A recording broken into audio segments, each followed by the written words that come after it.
Hello friends, welcome back to Darsha Samayal. இன்றைக்கி வீட்டில் இருக்க பொருட்களை வச்சு அயன், கால்சியம், ப்ரோட்டீன் எல்லாமே நிறைஞ்ச ஒரு சத்தான ஹெல்த்தி பால், அதுவும் சிறுதானியத்தை வச்சு தான் இன்றைக்கி பண்ண போகிறோம். சின்னவங்கலேருந்து பெரியவங்க வரைக்கும் தாராளமாக தினமும் ஒரு உருண்டை சாப்பிட்லாம். தினம் சாப்பிட்றப்போ ஹீமோக்ளோபினும் கால்சியம் லெவலும் நல்லாவே இன்க்ரீஸ் ஆகும். அதுக்கு முன்னாடி ஒரு சின்ன ரிக்வஸ்ட், நம்ம சேனல் இட்ஸ் தர்ஷா சமையல் இப்போ தான் பார்க்குறீங்க அப்படின்னா மறக்காமல் சப்ஸ்கிரைப் பண்ணி வச்சுக்கோங்க. பக்கத்தில் இருக்க பெல் ஐக்கானை கிளிக் பண்ணிக்கோங்க. சிறுதானிய உருண்டை செய்கிறதுக்கு இன்றைக்கி நான் கம்பு எடுத்திருக்கேன். கம்பு முழு கம்பாக ஒரு 3/4 கப் எடுத்திருக்கேன். கூடவே 1/2 கப் அளவுக்கு நிலக்கடலை பருப்பு வறுத்தது, கூடவே பொட்டுக்கடலை 1/4 கப்புக்கு கொஞ்சம் அதிகமாக எடுத்திருக்கேன்.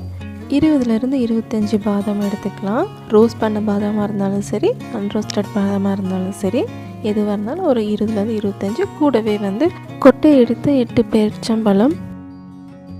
முதல்ல கடாயில் கம்பை நல்லா வறுத்து எடுத்துக்கலாம். வறுத்து அரைச்சி நம்ம உருண்டை பிடிக்கிறப்போ நல்ல வாசனையாகவும் டேஸ்ட்டாகவும் இருக்கும். அடுப்பை லோ ஃப்ளேமில் வச்சு ஒரு 5லேருந்து 7 நிமிஷம் கிட்ட நல்லா வறுத்துக்கலாம். கம்பு நல்லா வறுப்பட்டதுக்கு அடையாளமாக கம்பு நல்லா வெடிக்கும், பொரிய ஆரம்பிக்கும், பட்டு பட்டுன்னு சத்தம் கேட்கும்.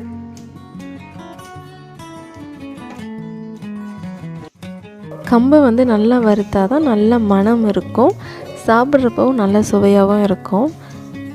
இப்போ பார்த்தீங்கன்னா கம்பு பொரிய ஆரம்பிச்சிருச்சு. இந்த ஸ்டேஜில் நம்ம ஸ்டவ்வை ஆஃப் பண்ணிடலாம். இதை ஒரு தட்டுக்கு மாற்றிட்டு அதை கொஞ்சம் நேரம் ஆற விட்டுடலாம். இப்போ நம்ம பாதாம் எடுத்து அதையும் ரோஸ்ட் பண்ணிக்கலாம். வறுத்த பாதாமாக இருந்தாலும் பரவாயில்ல, லைட்டாக நம்ம ரோஸ்ட் பண்ணி அரைக்கிறப்போ நல்ல பவுடர் அரைப்பட்டுரும். பச்சை பாதாமாக இருந்தால் ஒரு 8 நிமிஷத்துலேருந்து 10 நிமிஷம் வரைக்கும் ஆகும். மிதமான சூட்டில் நல்லா வறுத்துக்கலாம். இப்போ நல்லா வறுத்ததுக்கப்புறமா நம்ம இதையும் தட்டில் ஆற விட்டுடலாம். இப்போ நிலக்கடலை 1/2 கப் எடுத்துருக்கோம் இல்லையா, ஆல்ரெடி ரோஸ்ட் பண்ணதாக இருந்தாலும் ஒரு தடவை நம்ம ரோஸ்ட் பண்ணிட்டோம் அப்படின்னா அரைக்கிறப்போ இன்னும் ஈஸியாக இருக்கும். மிதமான சூட்டில் ஒரு 2 நிமிஷம் மட்டும் ரோஸ்ட் பண்ணால் போதும். இதை தனியாக ஒரு பாத்திரத்தில் எடுத்துக்கலாம். தோலெல்லாம் நல்லா சுத்தம் பண்ணிவிட்டு அதுக்கப்புறம் நம்ம சேர்த்துடலாம்.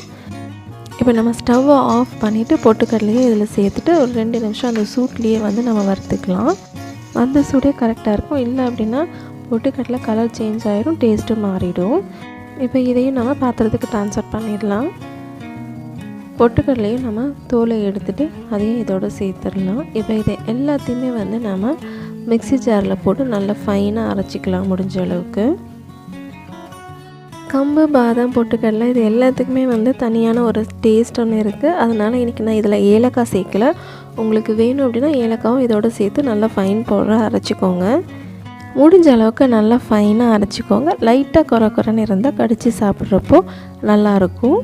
அதனால் நான் இந்த அளவுக்கு லைட்டாக கடித்து சாப்பிட்ற பதம் இருக்கிற அளவுக்கு நான் அரைச்சிருக்கேன். ரொம்ப குறைப்பாக இல்லாமல், ரொம்ப நைஸாகவும் இல்லாமல்.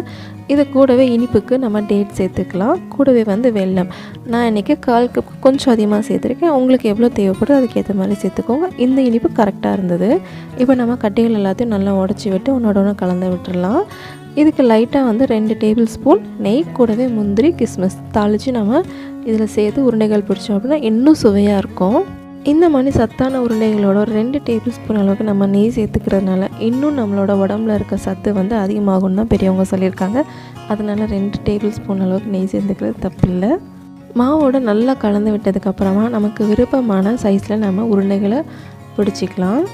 கால்சியம், அயன், ப்ரோட்டீன் எல்லாமே நிறைஞ்ச ஒரு உருண்டைகள் வெறும் 15 நிமிஷம்தான். சுவையும் பார்த்திங்கன்னா அட்டகாசமாக இருக்கும். குழந்தைங்களும் ரொம்பவே விரும்பி சாப்பிடுவாங்க. இந்த மில்லட் பால் ரெசிபி கண்டிப்பாக உங்களுக்கு பிடிச்சிருக்குன்னு நினைக்கிறேன். பிடிச்சிருந்தா மறக்காமல் ட்ரை பண்ணி பாருங்கள். அப்படியே ஒரு லைக், ஷேர், சப்ஸ்கிரைப் பண்ணிக்கோங்க. இன்னொரு இன்ட்ரெஸ்டிங்கான வீடியோவில் பார்க்கலாம். until then bye, take care.